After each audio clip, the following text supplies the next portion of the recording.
其短篇小说写蛮写意头哦，但且还写人家乡下的事情，就是所谓的乡土文学，他还利用了西方的一些文学技巧啊，包括意识流啊，包括现代主义啊，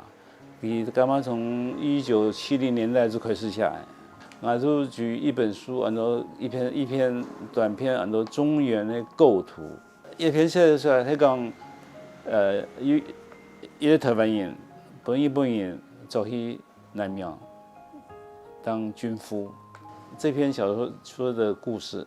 他把这个很乡土的一个故事，把它穿插在中元节的祭典里面，不断的利用意识流的手法。让主角从过去到现在，从过去到现在啊，一直穿插着写。一样讲，从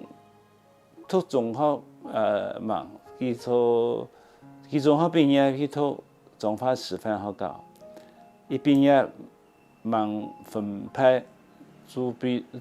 本人走去做兵的啊，这样子其实读青岛的西洋文学啦，受到西洋文学很大的影响。那这些养分，后来都表现在他的这些具有实验性的短篇小说里面。那刚刚讲的中原人的构图，作为很典型的一个利用现代小说技法来写台湾的乡土小说。